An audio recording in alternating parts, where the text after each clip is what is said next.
Simon, lovely to see you. Thank you so much for joining me. I appreciate you're in sunny Cornwall, as am I, which is coincidental because we could have really shared a good cup of coffee socially distanced next time. We could have done, yeah. Absolutely. Now, you are founder of 99point9. You're an inventor, you're an entrepreneur. I appreciate you're also related to Simon Sassoon. And again, I have already, but feel like I need to apologize for the lack of hair grooming of the nation over this crazy COVID time.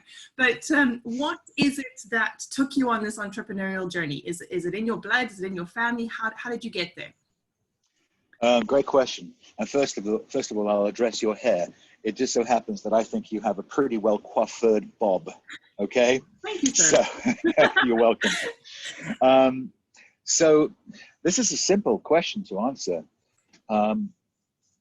Vidal used to say to me that essentially that the majority of vocations of this world could be done by multitudes of people, but he said ideas people are rare. Ideas people. One of the things that he loved above everything else was original thinking. And that's been in my blood ever since I can remember, because my first real foray into entrepreneurship, as you could say, would be the music business, you know? And I was actually signed with Motown Records as a singer. Really? Wow. I don't think there's anything more entrepreneurial, actually, than the creative arts. We have to stop there and go into a ballad. Oh my gosh, no, I don't think so. No, don't sing no more. But the thing is that I started in music, and music is the ultimate for me in entrepreneurship, because you are a self-starter. You know, every single day of your life, you're a self-starter. But when music, when I finished my music career at 27, I did so because there was this part of my brain that was the analytical side, a creative side that really didn't fit in well with the way that music works through the brain. So that kicked off my entrepreneurial career. And, you know, whether I'm designing whatever products I'm designing, it actually comes from the same well, that same well of creativity that you hope, if you're struck by the right bolt of inspiration, is original. So for me, originality combined with the savviness, hopefully, of entrepreneurship, that is in my blood, and that to me is what makes life tick for me. Fantastic. And I suppose that's what keeps you agitated and creative. So I appreciate that you have invented a variety of things, and one we're going to be talking about today in particular. But I was rather entertained to join these two things together, that in addition to your Motown career, you also termed as a germ visionary, which is something I've never heard of before. So New York Times was splashing that one out. So please explain, how on earth did you become the germ visionary? Because I appreciate you've been thinking and talking germs since about, what, 2005 post-SARS? That's exactly correct, yeah. I was living in New York at the time, and this was around 2005. And 2006, actually, is when this particular moment happened. My girlfriend at the time and myself would go out for, you know, local restaurants and all that kind of stuff. And I guess after about 6 weeks of going with her to restaurants, I noticed she had a really curious peccadillo, as it were. She would come back from the toilet, from the restroom, with a paper towel in her hand, and she'd sit down at the table. Now, initially, I didn't think that was very weird, because I would always bring a moist towel from the toilet, a moist towelette, right? Because I like to clean my hands, you know, after I'm eating. But her towel was always dry, and she never wiped her hand at the table. So after seeing her do this a number of times, I said, Kel, what's the deal with the damn paper towel every time you come back from the toilet? And she said, oh, I can't touch the door handle on the way out of the toilet. I use the paper towel. And I said, on the way out. Yeah, on the way out. That's exactly the point. That's a real thing. That is a real thing. I know. But I, in my cynical way, I said, well, that's stupid. What are you doing that for? Anyway, that night, unbelievably, I had a dream. I literally dreamt that night that I was standing in a lady's toilet. Please don't read into that. Nope, nothing read. And I saw this device in my dream. I see this device situated roughly 12 to 15 inches above the door handle. And the next thing I see in my dream is this device just sprayed something on the handle. And that was it. That was my dream. I woke up the next morning and I remembered it really vividly. And I thought, what a stupid idea. So I totally forgot about it. 6 weeks later, and this is the only time it's ever happened to me in my life, I had exactly the same dream. Exactly the same dream, 6 weeks later. I woke up that morning and I'm like, okay. I mean, if you're a religious person, you say, well, I think God is trying to tell me something. So the business that I had at that time, I was actually a designer of bespoke wristwatches. I literally stopped that business that day. And I said, okay, I'm done with this. I got a new thing. And this thing is special somehow. And when I started to ideate it and put it, put designs on CAD, create designs in CAD, I realized it was special because whenever I get an idea that I know has merit, I do actually get the hairs on my back kind of stick up a little bit, you know. It's a great feeling. It's almost like my own barometer of worth in an idea. And the next thing I know, I call my buddy in Hong Kong and I say to him, Winston, this is someone I've been working with in other projects for about, I guess, maybe 10 years at that point. I said, Winston, I got this kooky idea. I got to come to Hong Kong. I got to show you what I've got and let's see what we can do. I went out to Hong Kong for a week. By the time I was done, we had prototyping underway. And to cut a long story short, the first production piece came to market in 2008. And it was an amazing experience. A really short turnaround, because the traditional entrepreneurial journey is definitely a lot longer than having a sort of prototype done in a week. So that's very impressive. Now I was talking about exactly that, saving us ladies and the world from paper towels in and out of bathrooms. You invented 99point9, which is the first automated disinfectant for door handles. Now, can you tell us a bit about how it works? And I know you've had a lot of international exposure and thumbs up from international environmental organizations. If you would just elaborate on, a bit more about it. Absolutely, I most certainly will. Well, as we know, door handles, push plates, doorknobs, you name it, they're havens for bacterial and viral colonies. Yeah. And I'm sure that we all know now, because of COVID-19, that bacteria and viruses can live on a non-porous surface for up to 72 hours, okay? So I created this device, again, and it got patented in 2010, by the way, in 2008, way before anyone was even thinking about door handles. And so what this device does, it's a very smart device.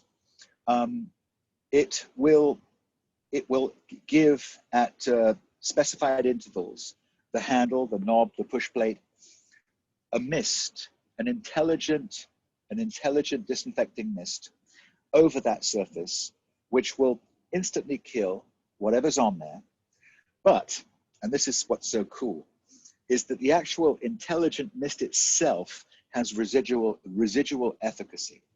What that means is that once it's on that handle and it's dry to the touch, bacteria and virus cannot actually grow on that handle.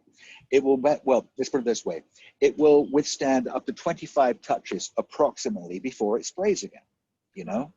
So in real simple layman's terms, I created a device that can ensure that when you leave that restroom, that toilet, that bathroom, whatever your nomenclature, at least you know that handle is going to be free of viruses, bacteria, and even fungi in some respects.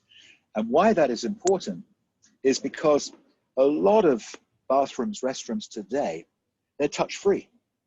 You don't have to touch the faucet. You don't have to touch the soap dispenser. You don't even necessarily have hand towels. You just put your hands under the hand dryer. Well, that's fantastic. And the whole concept about that, this no touch, this no touch existence in a toilet, is We want to make sure that you don't get any germs on your hands. Well, thank you very much. Well, how am I supposed to leave? Exactly. That's where the paper towel comes in. But then also, Lauren, with the advent of these wonderful, hand dryers like Dyson's Airblade, for example, they've taken away the paper towels. True. So now you've got people opening doors with their elbows, Yes. with their feet, even with their bottoms, for crying out loud. You know what I'm saying? You have to be inventive. Yes. You really do. And why should we have to go to so much trouble just to exit the toilet? Yeah. And so with my 99.9 device, it's eminently affordable. We have now eliminated the threat of cross-contamination from a public door handle. But I'm going to tell you, it's not just for toilets. It's also for any high traffic area where there's a handle, like a conference room in an office, for example. Mm-hmm. Conference room, emergency rooms in hospitals. Also, we're talking about care homes. Yeah. So did that kind of answer what you were talking about? Yeah, absolutely. I suppose from our world, hospitality, technology isn't always the first place we go to. Historically, we've been very traditional. And I think sometimes we've felt that technology is a bit of a threat. It takes away from the customer journey and the customer experience. But we've had to embrace it. And I just wonder, in this COVID craziness, I appreciate you weren't inventing for COVID, but how have you seen hospitality embracing you and embracing technology? Has there been a change? That is an excellent question, Lauren. That's an excellent question. Well, firstly, let's address the industry that takes care of all of our cleaning and our hygiene.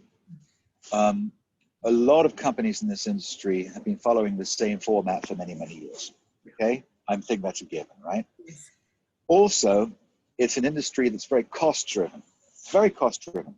You have many, many companies in the same territory, all selling toilet paper. They're all selling soaps. They're all selling, chemicals. So basically, it's a numbers game. How cheap can we sell it for? Yeah. So effectively, the hygiene business is a cost-driven business. Now, but who are we cleaning for? Aren't we cleaning for the general public? Aren't we cleaning for the people that visit the hotel, that are staying in the hotel? That I think is very logical, right? So the way that I'm looking at it and the way that I'm starting to feel people's response to 99.9 is there are certain hygiene practices that the customer, the visitor to the hotel or the restaurant expects. They expect to see a clean toilet. They expect to see a full, reservoir of hand soap, right? Yes. I mean, how many times have you gone into a toilet and it's like, there's no soap, right? Yeah. But 30 seconds. Exactly. But we expect to see all of these things. And you know what? As the general public, we don't really thank the facility for making sure these supplies are well stocked up. We expect it. But this is what I'm starting to find out today. With 99.9, it's not expected. It really isn't. So when a customer that goes to a restaurant and is visiting the toilet in the middle of their meal, and they go into that toilet and they come out and as they're going out, they see this above the door with the signage inside that toilet telling you what this device is and what's it doing, that customer is really going to feel, wow, this is really, really cool. This restaurant has installed this. And I think for me, that is really, really where we're starting to get a lot of play. It's what the hotel, it's what the restaurant does above and beyond when they do more than what is expected. And I think that employing 99.9 in use in a facility, it basically says, it conveys such a strong message to their patrons, to their customers. It says, we're on the lookout to do whatever we can to make your experience in our facility a safer one, a healthier one. And for me, I don't know. I think that's the way of the world now. I think that's the way going forward, is how can we do whatever we can do to make people's lives just that little bit better. And that's something we often, and especially now, is talking around communication and trust, because it's very much how can establishments look at ways of rebuilding that trust with the consumer, because it has been broken. We're seeing slight bubbles. I know, Cornwall's crazy busy, the Cotswolds is crazy busy. Local economies are booming, but city centres and city hotels and city restaurants, they are struggling. So it is also, how can we build back the trust with the consumer? Because without it, we're just not going to be able to return as an industry. Listen, I think that's amazingly insightful and true. And that just basically feeds into what I just said, which is that when that consumer who has lost that trust, okay, when that consumer recognizes that things are being done that weren't done before COVID, they just were not done. People weren't thinking about specific surfaces that can actually transmit disease. When they see this and they see these new products like 99point9, they suddenly realize, okay, these guys are taking it seriously. These guys are actually taking my comfort and my health and my safety seriously. And I think that that's the really big shift here. People in the cities have got to feel that facilities that they visit are taking them and their safety more seriously, And I think you have to shine a spotlight on that. And it's products like 99point9 that do shine a spotlight, okay, on that very principle. Absolutely agreed. And I think it's also been quite an education. I appreciate, no one was expecting this. So everyone's trying to just do the best that they can. And with there being so much technology and innovation around it, it can be difficult to work out what is good to invest in, when to invest in it. And we are on a journey. I know a lot of us started, cleaning with cloths, but the consumer is now getting more, they need to see something that's visible. You're absolutely right. Visible cleanliness is going to build trust and confidence far more than brand loyalty ever will or ever did. That visible care, not, I saw it the other day, wiping tables and chairs, but not actually wiping underneath the handle of the chair where you're holding to move the chair in. So there are all these little things that, I suppose what you're saying is that technology, when we're looking at our health and well-being and safety, maybe technology is better than people, and maybe we should be embracing that more than people, which for hospitality is a bit of a crazy thought, because we're all about people. I think what you just said, two brilliant words, visible cleaning, visible hygiene. I'm sure you've been into many restrooms in your life where you will actually see a cleaning rotor on the wall. Yes. Right? But even if they're coming in every hour, that still doesn't fill you with a sense of, oh, thank God. Because what if they're not due in for another 5 minutes? That means 55 minutes have passed with someone wiping their face, wiping their nose, wiping their mouth, and touching surfaces with it, right? So I do think that when you have an automated system that, as you said, you can see it's working. I mean, it's kind of a no-brainer. And I'm going to ask you a question. I mean, I know that you're the one that's actually sort of leading the interview, but I want to ask you a question. Sure. Just, you're not the buyer. You're a regular consumer. Does it make sense to you if you went into a public restroom that you, maybe if you're in a restaurant and you've actually seen maybe 6, 7, 8, 9, 10 women have actually gone in there and left, okay? And you now have gone into that restaurant. Do you think, just from a gut logical perspective, that if the 99point9 is at least taking care of that door handle, does that not make you feel, yeah, that's pretty cool. I like that. I'm glad that's there. 100%. And I like it that the owners of that establishment care enough about me and not about the costs associated with it to make sure that I'm safe. So 100%. It's changed all of us. Lockdown, COVID, I really do think it's made us think about ourselves and our spaces very differently. And I'm bouncing question back to you. How has it changed you? How's it changed the way you look at yourself, your business? They're different. It's been very interesting for us to see business leaders and owners, how they've changed their thinking for the future for themselves personally and their businesses. So how has it changed you? That's another good question. So I told you that I came up with 99.9 14 years ago. Yes. I brought it to market in the United States, and I tried to sell it for 7 years. Okay, I had a couple of good hits here and there, but there were two things that would come out when I would make a presentation. The first thing that people would say is, "My God, what a brilliant idea. How come no one has ever thought of that before?" That was the first thing. The second thing was, "Well, it's a great idea, but why do I need it?" So after 7 years of really struggling to get my message across, I retired the product. I just went into the corner of my warehouse in the United States, because that's where we kept the stock at the time. Now we're obviously a UK company. And that was it. I didn't think I was ever going to think of it ever again. Then in February, a distributor that I work with in Columbus, Ohio, calls me up and says, "Simon, where's that device that you did that sanitized door handles?" And I said, "Howard, I don't sell it anymore. You know, it's under a tarpaulin in my warehouse."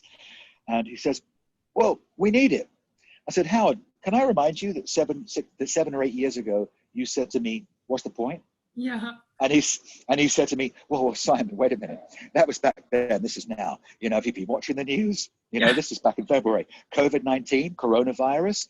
And I said, "So what? You say there's a need for it now?" And he said to me words I probably will never forget. He says, "Simon, not only is there a need for it now, I can't see where there's going to be a time where we don't need this product." So how did it change me? This is I guess in a way, this is a selfish mission. But I told you that when I came up with the idea, the hairs on the back of my neck pricked up. I knew it was a great idea. It was so debilitating to me after 7 years to retire the product. I felt like maybe it wasn't such a great idea after all. So after about maybe 6 further phone calls from old distributors in the United States that said, "Hey, you got to bring this back out again," and that was in February and the beginning of March, I decided, my God, there might be something to this. Then we started to get hits on my website saying, "You used to have this product. Can we get this product?" I realized I better act. So we formed this new company in the UK, and 99point9 was born. Now, so here's the thing. How did it change me? And this is the selfish part. Suddenly I felt vindicated.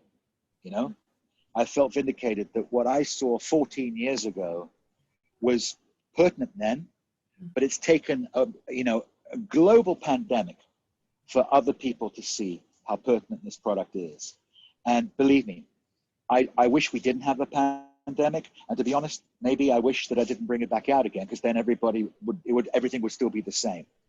But the fact that it isn't, yeah, there's a certain sense of vindication that, my God, it's here. But I'm going to add one more thing. Since COVID-19, there have been other companies coming out with quick fixes, ideas to address door handles and all this kind of stuff. There's one company, for example, that you can apply a sleeve onto a handle or a covering onto a handle. What they don't tell you is that the sleeve doesn't actually deal with solid product. So if I was to wipe my nose and phlegm goes on the handle, this sleeve ain't going to do anything. The point is this, is that I came up with this 14 years ago at a time when I wasn't in a rush to bring it to market. I knew what it had to do, and I had the time to make sure that I did it well and that I did it properly. And that's why it took 2 years from the moment I thought about it to actually bring it to market. People are bringing stuff out to market now that's taken them a few months to put together. And even other stuff that might be on the market. The kind of research that we did back in the day is why the 99.9, without a doubt, has such extreme efficacy, because we did the work, okay? And by the way, that's another thing that Vidal always said to me back, when he was alive, God bless him. He said, you bring something out to market, you better make sure you do the work and then be the best. And I think that this product is the best of its kind in the world today. And I'm not trying to be egotistical, I just believe it is. That's a brilliant way to end on such a positive. There's lots of entrepreneurs and small businesses out there who, just like you, have great ideas, but sometimes the timing isn't right, or sometimes the audience isn't right. We don't want any more pandemics, and you are definitely, for legal reasons, not behind this one. But it is definitely that positivity and that insight, sort of hang in there, because when it's a great idea as an entrepreneur, it's a really, really hard journey, and sometimes things don't work in straight lines, but it's a great idea. Hang in, because your time will come. Just have faith in yourself. Well, I got to be honest with you, Lauren. It's talking to people like yourself and I'm not just blowing sunshine your way. It's people like yourself that actually make me feel so good about what I'm doing. Well, really. My world thanks you very much for what you're doing, because it's helping us build customer confidence again and trust again. And we're also desperate to socialize. We're so desperate to have those amazing experiences which create memories, but do them in a safe way that we can look after ourselves and look after each other. So thank you for taking it out from underneath the tarpaulin. I really appreciate that. And it's been such a privilege and a pleasure speaking to you. Go out and enjoy that sunshine. I think today and tomorrow are really good days in Cornwall, so have a great time. And next time I'm down, we're definitely having coffee. Oh, there's no doubt about it. Can I add one more thing before we go? Because I can't believe I forgot this. I'm such a twit. I did make a few modifications to the original product. One of the modifications is that the 99.9 does not only disinfect door handles, but we can do things like entire lift panels with the buttons. Oh, right, yeah. Okay, flat surfaces that need to be disinfected at intervals. So we've definitely made some improvements that broadens the use of this product. So I just wanted to add that. Because it's so fresh.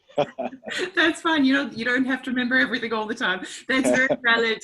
I know a lot of sort of business leaders who have staff in office blocks are trying to work out how do they get their staff safely into the office when they're on the 16th floor, when they can't control the lifts from ground to 15. They can only control the space in their immediate office. So that's really valid, that it's helping create safe spaces where you do have those touch points that you can't avoid. So no, I'm sure there are a lot of office blocks and a lot of landlords will be happy to hear that as well. Excellent. You're wonderful. Well, I'll tell you what, the sun is beautiful. It's blazing. You've made my day, Lauren. Thank you so very much. Thank you so much for your time. You're wonderful. I will speak to you again soon, and good luck with everything for the future. Thank you for being such an inspiration. Thank you so much. We'll you take care. Keep well. Bye. Bye-bye, love.